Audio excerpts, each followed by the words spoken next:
প্রিয় দর্শক, বিশ্বের সাথে তাল মিলিয়ে আমাদের বাংলাদেশ আগামী 2041 সালের মধ্যে হবে স্মার্ট বাংলাদেশ। এই স্মার্ট বাংলাদেশ বিনির্মাণে আমরা যে কাজগুলো করব, আমাদের দরকার সুসন্তান, স্মার্ট বেবি, স্মার্ট মা, স্মার্ট সমাজ। আজকে এটা নিয়ে আমরা সাজিয়েছি আপনার সুস্বাস্থ্য অনুষ্ঠান। আজকে আমরা কথা বলবো থাইরয়েড পেশেন্টদের প্রেগনেন্সিতে কী কী জটিলতা হয় এবং কি করে আমরা এই জটিলতা ওভারকাম করে একটা স্মার্ট বেবি এবং স্মার্ট মা উপহার দিতে পারি। প্রিয় দর্শক, আপনাদের সবাইকে স্বাগত জানাচ্ছি। আমাদের সাথে আছেন প্রফেসর ডক্টর ইন্দ্রজিৎ প্রসাদ, তিনি অধ্যাপক এবং বিভাগীয় প্রধান, এন্ডোক্রাইনোলজি বিভাগ, ঢাকা মেডিকেল কলেজ ও হাসপাতাল। তার পাশে আছেন ডক্টর জয়শ্রী সাহা, তিনি সহযোগী অধ্যাপক, গাইনি বিভাগ, পপুলার মেডিকেল কলেজ ও হাসপাতাল। স্যার এবং ম্যাডাম, আপনাদের দুজনকেই স্বাগত আমাদের স্টুডিওতে। আপনাকেও ধন্যবাদ আমাদেরকে আমন্ত্রণ জানানোর জন্য। আমরা শুরুতেই যেমনটি বলছিলাম যে আমরা স্মার্ট বাংলাদেশ চাই, তো সেক্ষেত্রে আমরা দেখেছি যে প্রেগনেন্সি, যারা গর্ভকালীন সময়ে মা হচ্ছেন, তাদের থাইরয়েডের সমস্যা, কারো হাইপার থাইরয়েড, কারো হাইপার থাইরয়েড, এই সমস্যাগুলো নিয়ে কিন্তু অনেক ধরনের জটিলতা হয়। আমি স্যারের কাছে একটু জানতে চাইবো যে আমাদের থাইরয়েড যে রোগগুলো হয়, আমাদের দেশের অবস্থানটা কেমন? থাইরয়েড রোগ বাংলাদেশের এটার যে প্রিভ্যালেন্স অথবা প্রকোপ কিন্তু অনেক বেশি। আসলে সারা বাংলাদেশে একটা গবেষণায় দেখা গেছে প্রায় 3,60,00,000 মানুষ কোনো না কোনো থাইরয়েড রোগে ভুগছেন এবং এর বেশিরভাগই কিন্তু ফিমেল।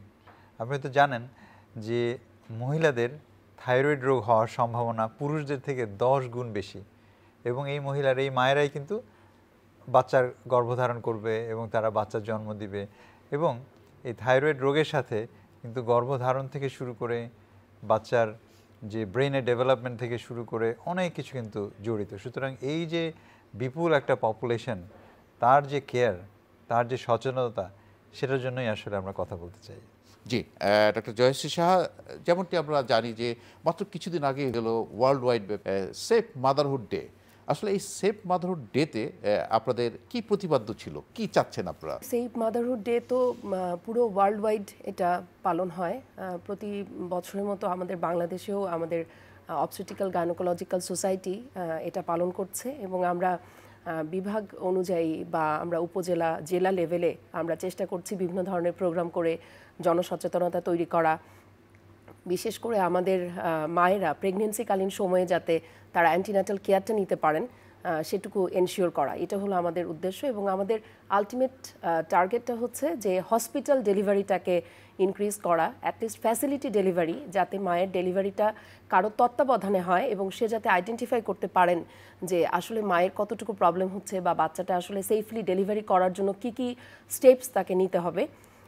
এবং একই সাথে আমাদের টার্গেট হচ্ছে মায়ের মৃত্যুহার কমানো এবং সাথে সাথে নিউবর্ন বা নবজাতক যে বাচ্চাগুলো, তাদেরকে সুস্থভাবে জন্মদান করা এবং তারা যাতে ডেলিভারির পরে কোনো কেয়ার দরকার আছে কিনা অথবা সেটা যাতে তৎক্ষণাৎ সম্ভব হয় সেটুকু নিশ্চিত করা। তো সেক্ষেত্রে তো এখানে আমরা যে জিনিসটি জানি যে একটা সেফ মাদার, সেফ বেবি পাওয়ার জন্য যে অ্যান্টিনেটাল চেক আপ, মানে আগের থেকেই, মানে সে তো ডেলিভারির সময় তার যে কি হবে, কোথায় ডেলিভারি হবে, তার সিজারিয়ান লাগবে কিনা, এই জিনিসগুলো তো আপনারা অ্যান্টিনেটাল চেক আপেই আপনারা তাদেরকে একটা পরামর্শ বা কাউন্সেলিং করে থাকেন। আসলে সিটিতে অথবা ক্যাপিটালে এটা হয়তো খুব ইজি যে মানে আমাদের কাছে যে পেশেন্টগুলো আসে তাদেরকে আমরা রেগুলার অ্যান্টিনেটাল চেক আপের আওতায় আনতে পারি বা তারা আমাদের কথা শোনে অথবা তারা গণমাধ্যম বলেন, বিভিন্ন ইউটিউব চ্যানেল বলেন, বিভিন্নভাবে তারা কিন্তু ইনফরমেশন পেয়ে যায়। কিন্তু আমাদের গ্রামের মায়েদের মধ্যেই হলো মানে সমস্যাটা বেশি, যে দেখা যাচ্ছে যে তারা হয়তো ফ্যামিলি থেকে এই ধরনের অ্যাসুরেন্স পেয়ে আসে যে মা, শাশুড়ি সবাই এটাই বলছে যে আমারও তো প্রেগনেন্সি হয়েছে, কই আমি তো কখনো ডাক্তার দেখাই নাই, কখনো কোনো টেস্ট করি নাই, অথবা কখনো কোনো ভিটামিন অথবা কোনো কিছু খাওয়ার প্রয়োজন হয় নাই, আমার বাচ্চা তো সুস্থ মতোই ডেলিভারি হয়েছে। বা এই ধরনের যে একটা মিসকনসেপশন যে আমি করি নাই দেখে তোমারও ফ্যাসিলিটি ডেলিভারির প্রয়োজন নাই, অথবা যখন ব্যথা উঠবে তখনই দায়কে ডেকে আনা, একটা অস্বাস্থ্যকর পরিবেশে অথবা ঠিকমতো ইনস্ট্রুমেন্টগুলো ক্লিন না করেই তাকে ডেলিভারি করানো, এই মানে প্রেজুডিসগুলো যদি আমরা আস্তে আস্তে পুরো অ্যান্টিনেটাল টাইমে তাদেরকে আস্তে আস্তে ইনপুট দিতে দিতে আমরা যদি পরিবর্তন করতে পারি, এটা হলো অ্যাজ এ অবস্টেটিশিয়ান আমাদের সার্থকতা।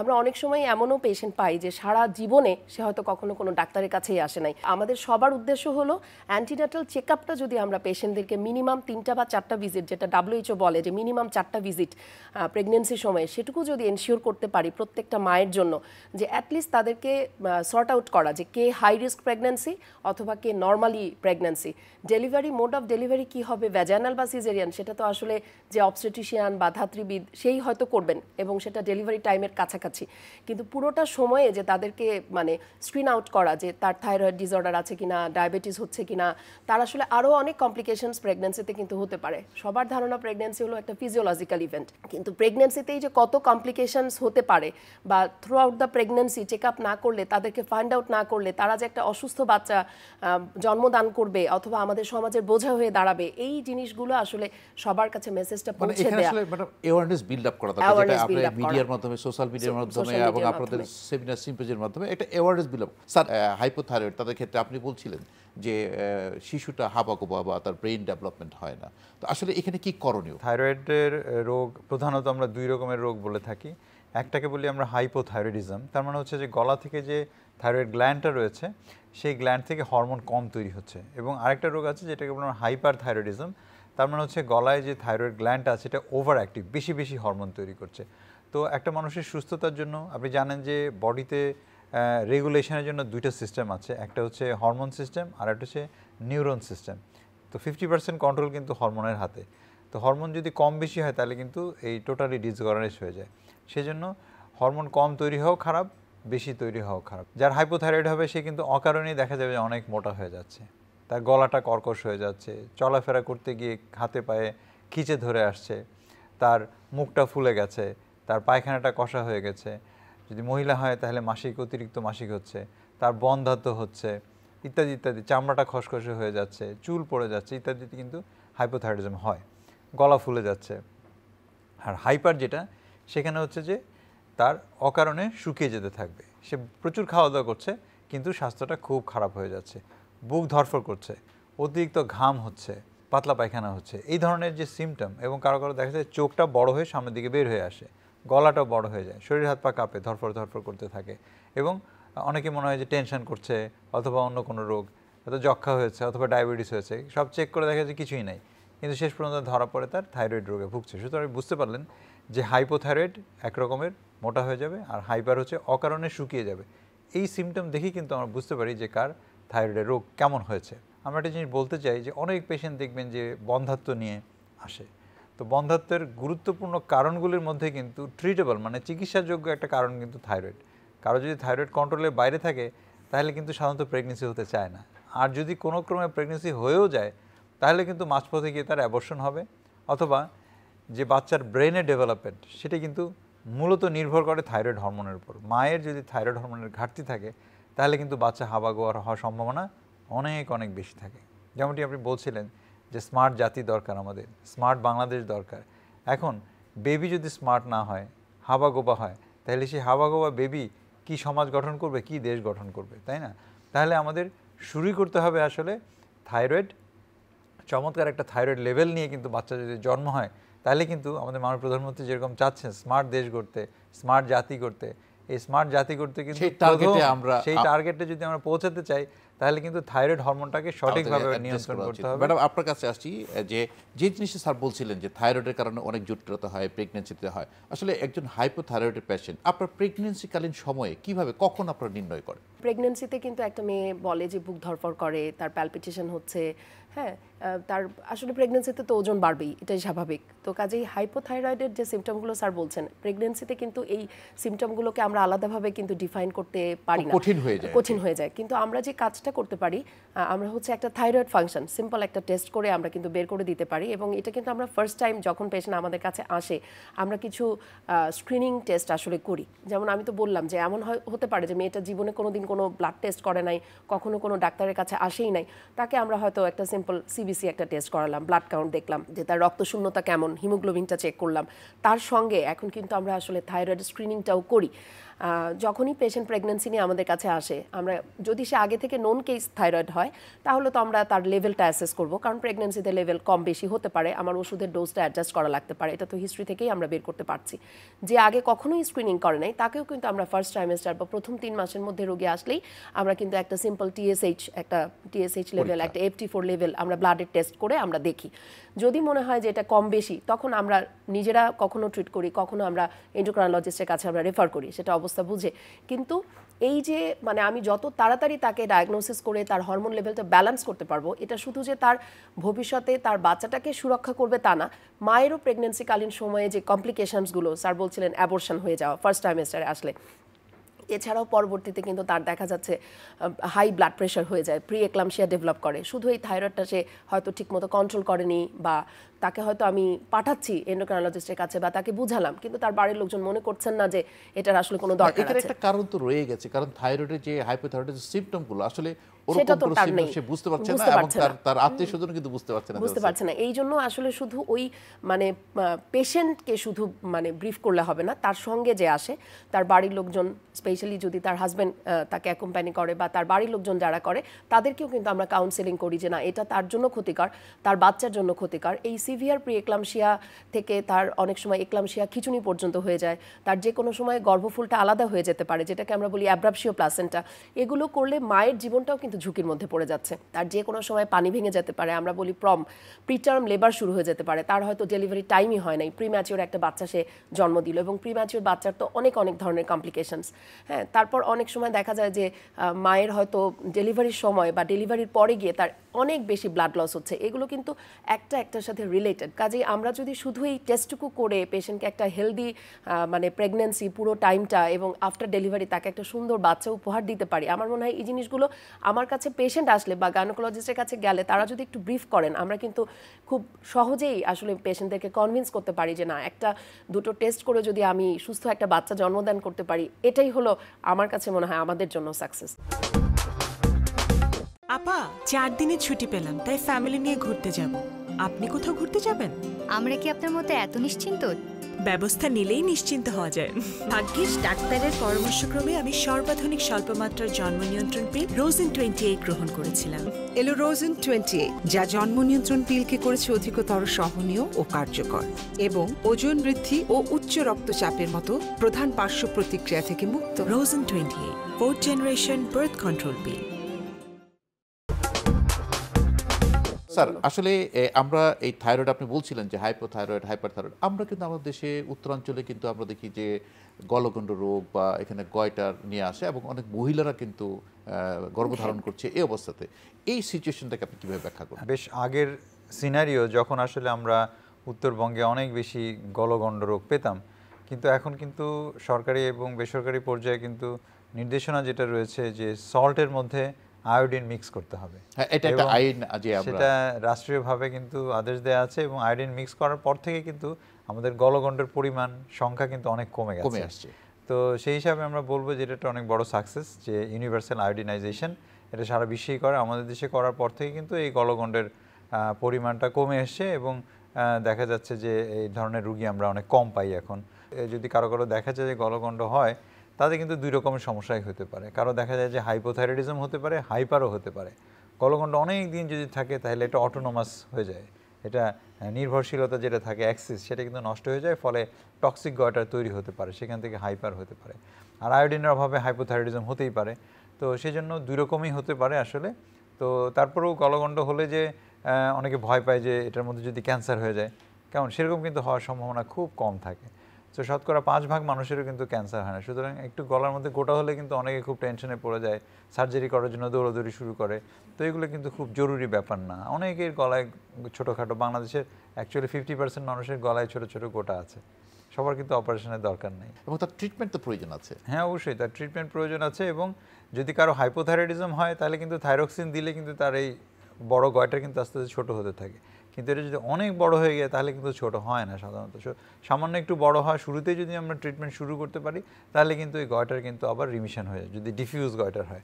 সো সেটাও কিন্তু শুরুতেই আইডেন্টিফাই করা, খুব জরুরি কিন্তু আমি মনে করি। স্যার আপনি বলছিলেন যে হাইপো এবং হাইপারথাইরয়েড এর পিছনে কোনো কারণ কি আছে যে এটা হওয়ার? হাইপোথাইরয়েডিজমের মেইন কারণ অটোইমিউনিটি, হাসিমতোজ থাইরয়েডাইটিস। মূলত আমরা যে গবেষণাগুলো পাচ্ছি, আমাদের দেশে হয়েছে গবেষণা, আমাদের ডিপার্টমেন্টে হয়েছে, সেখানে দেখা যাচ্ছে যে বেশিরভাগই হচ্ছে যে অ্যান্টিবডি, মানে শরীরের এগেনস্টে একটা পদার্থ থাকে যেটা হচ্ছে আমাদের থাইরয়েড গ্ল্যান্ডকে ব্লক করে রাখে, অ্যান্টিবডি। সে ব্লক করে রাখার কারণে প্রতি বছর 5% করে থাইরয়েড গ্ল্যান্ডের রিজার্ভ কমতে থাকে এবং আলটিমেটলি যখন 60-70% রিজার্ভ কমে যায় তখন দেখা যায় হাইপোথাইরয়েডিজম দেখা দেয়।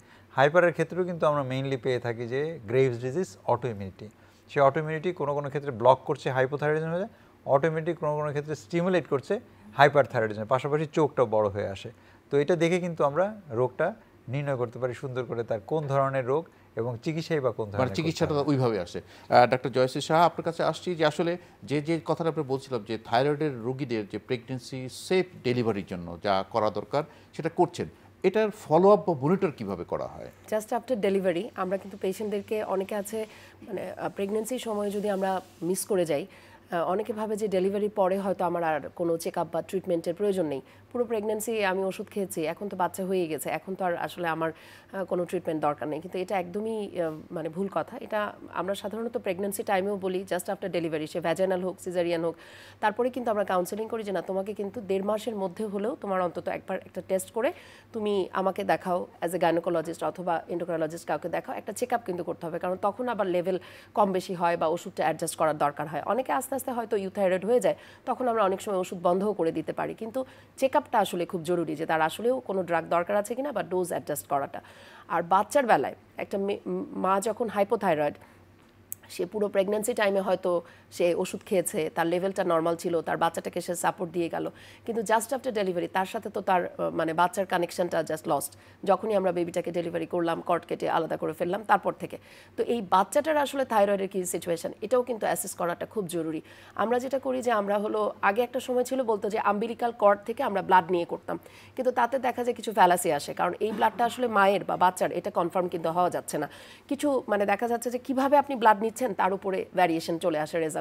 তো এই জন্য এখন যেটা বলে যে হিল প্রিক করে, এবং এটা বিভিন্ন মেডিকেল কলেজে স্টাডি হচ্ছে যে বা হয়েছে যে হিল প্রিক করে আমরা কিন্তু এটা বলে দিতে পারি, জাস্ট একটা মানে ছিদ্র করা। কারণ অনেক সময় দেখা যায় বাচ্চার হওয়ার পরে মানে বাচ্চার কাছ থেকে ব্লাড দিতেও কিন্তু অনেক প্যারেন্টস গার্ডিয়ান মানে একটা রাজি হয় না, তাদের মধ্যে একটা ইয়ে কাজ করে যে আমার হ্যাঁ এতটুকু বাচ্চা 1 সিরিঞ্জ ব্লাড নিয়ে গেল, এটা অনেকে নিতে পারে না। তো আমরা একটু কাউন্সেলিং করি যে আফটার 1 উইক তুমি যদি এই টেস্টটা করে বুঝতে পারো যে তোমার বাচ্চার থাইরয়েড হরমোনটা বেড়ে যাচ্ছে, তাহলে কিন্তু তাকে মেডিসিন দিতে হবে অথবা তোমাকে একজন হরমোন বিশেষজ্ঞকে দেখাতে হবে, তোমার বাচ্চার বুদ্ধিবৃত্তির জন্য কিন্তু এটা দরকার, তাহলে সে কনভিন্সড। আদারওয়াইজ আরেকটা যেটা করে যে 48 আওয়ার্স এর মধ্যেই হিল প্রিক করে এটা কিন্তু বের করে দেওয়া যায় যে তার আসলে থাইরয়েড হরমোন লেভেলটা কেমন কি আছে, এবং এই চেকআপটা কিন্তু খুব জরুরি। এবং যারা ডেলিভারিটা করছেন তাদেরকেই কিন্তু এই জিনিসটা ব্রিফ করতে হবে যে বাচ্চারও টেস্ট করা দরকার এবং আফটার ডেলিভারি মায়েরও টেস্ট করা দরকার। স্যার আমরা অনুষ্ঠানের প্রায় শেষ পর্যায়ে আপনার কাছে জানতে চাইবো যে এই যে থাইরয়েড একটা সমস্যা, আপনি একটা সংখ্যা উল্লেখ করেছেন অনেক বেশি, যেটা ডায়াবেটিক রোগীদের থেকে কিন্তু সংখ্যাটা অনেক বেশি, তো আমরা এটি প্রিভেন্ট করতে পারি কিভাবে? থাইরয়েড রোগীর সংখ্যা আপনি জানেন যে 3,60,00,000 থাইরয়েড রোগীর সংখ্যা। প্রিভেনশনের জন্য যেটা করতে হবে সেটা হচ্ছে যে আমাদের খাদ্যাভ্যাসের মধ্যে আসলে আমাদের ব্যালেন্স ডায়েট যেটাকে আমরা বলে থাকি, যে একটা খাবারের মধ্যে protein, carbohydrate, fat, vitamin, minerals, কেমন যে কোনো একটা হরমোন তৈরি হওয়ার জন্য কিন্তু সুষম খাদ্যের দরকার। আপনি যদি কোনো খাবার অ্যাবনর্মাল কোনো খাবার খান তাহলে কিন্তু আপনার হরমোনটা ঠিকমতো তৈরি হবে না। এবং যেমন যেটা হচ্ছে যে কারো কারো দেখা যায় যে সাবেকিউর থাইরয়েডাইটিস এক ধরনের রোগ আছে, ভাইরাসের কারণে হয়। আমাদের দেশে ভ্যাকসিনের কিন্তু প্রচলন খুব কম, স্পেশালি অ্যাডাল্ট ভ্যাকসিনের। তো যাদের বিভিন্ন রকম অসুখ বিসুখ রয়েছে তাদেরকে কিন্তু আমরা ভ্যাকসিনেশন করতে বলি। ভ্যাকসিন কিন্তু এই ভাইরাস কিন্তু থাইরয়েড রোগের তৈরি করে অনেক সময়। সেক্ষেত্রে প্রতি বছর আমরা যদি একবার করে ইনফ্লুয়েঞ্জা ভ্যাকসিন দিই তাহলে কিন্তু এই থাইরয়েড রোগ হওয়ার সম্ভাবনা কিন্তু অনেক কমে যায়, স্পেশালি সাবেকিউর থাইরয়েডাইটিস হওয়ার সম্ভাবনা কমে যায়। কোভিডে মোটামুটি মানুষ বুঝতে পেরেছে যে আসলে অ্যাডাল্টদেরও ভ্যাকসিন দেওয়া, তো আমরা মোটামুটি এখন কনভিন্স করতে পারি এই টিকাদানের মাধ্যমেও কিন্তু থাইরয়েড রোগ কিন্তু আমরা প্রিভেন্ট করতে পারি। দরকার হলো সচেতনতা, যে কোনো সিমটম থাকলে অল্পতেই ধরা, টিকাদান করা, এবং প্রেগনেন্সি যারা নেবে প্রেগনেন্সি নেওয়ার আগে একটা স্ক্রিনিং করা। ম্যাডামরা খুব সুন্দরভাবে করছেন, এখন সব গাইনোকোলজিস্টরা এখন খুবই আপডেটেড, তারা কিন্তু প্রেগনেন্সি নেওয়ার আগে করছেন এবং প্রতি 3 মাসে একবার করে কিন্তু গাইনোকোলজিস্টরা এখন থাইরয়েড টেস্ট করছেন। এবং নর্মালি আমরা যাদের আগে থেকেই থাইরয়েড জানা তাদেরকে কিন্তু প্রতি 6 মাসে একবার আমরা থাইরয়েড চেক করি, কিন্তু প্রেগনেন্সিতে কিন্তু প্রতি মাসে মাসেই থাইরয়েড চেক করে ডোজ অ্যাডজাস্ট করতে হয়, কারণ বাচ্চার ব্রেন যত বড় হবে সে তত ডিমান্ড করবে থাইরয়েডের, আমাদের ডোজ বাড়াতে হয়, অ্যাডজাস্ট করতে হয়। তো এইভাবে যদি আমরা একটু কাউন্সেলিং করতে পারি তাহলে কিন্তু এই যে ক্যাটাস্ট্রফি, এই যে দুর্যোগ, এটা থেকে কিন্তু আমরা বের হতে পারব। ম্যাডাম, আমরা অনুষ্ঠানের একদম শেষ পর্যায়ে গর্ভবতী মায়েদের জন্য আপনার কোনো পরামর্শ? আসলে গর্ভবতী মায়েদের জন্য আমি এটুকুই বলবো যে আসলে প্রেগন্যান্সি একটা মেয়ের জন্য, একটা পরিবারের জন্য অনেক বড় একটা ব্লেসিংস, কিন্তু সেই আশীর্বাদটাকে আমরা যেন মানে অ্যাকসেপ্ট করতে পারি, সেজন্য আমাদের দরকার হলো সচেতনতা, তার বাড়ির মানুষজনের একটু সাপোর্ট। সব গর্ভবতী মায়েদের জন্য আমার এটাই পরামর্শ যে প্রেগন্যান্সি অবস্থায় অবশ্যই ডাক্তারের কাছে যাবেন, ডাক্তারের পরামর্শ নেবেন, ডাক্তারের কথা শুনবেন, এবং তাহলেই আপনারা পারবেন সময় শেষে একটা সুস্থ সুন্দর বাচ্চা ডেলিভারি করতে। আপনারাও পুরো সময়টা সুস্থ থাকবেন। ধন্যবাদ ডক্টর জয়শ্রী সাহা, ডক্টর ইন্দ্রজিৎ প্রসাদ, আপনারা অনেক ব্যস্ততার মাঝে আমাদেরকে সময় দিয়েছেন। নিশ্চয়ই আপনাদের পরামর্শ দর্শকদের অনেক উপকার আসবে। প্রিয় দর্শক, এতক্ষণ আমরা যাদের সাথে কথা বললাম, বিশেষজ্ঞ পরামর্শ নিলাম থাইরয়েড এবং প্রেগনেন্সি নিয়ে। তারা দুজন ব্যক্তিগতভাবে স্বামী স্ত্রী, সফল দম্পতি, সফল চিকিৎসক। দর্শক, ভালো থাকুন, সুস্থ থাকুন, শুভকামনা সকলের জন্য।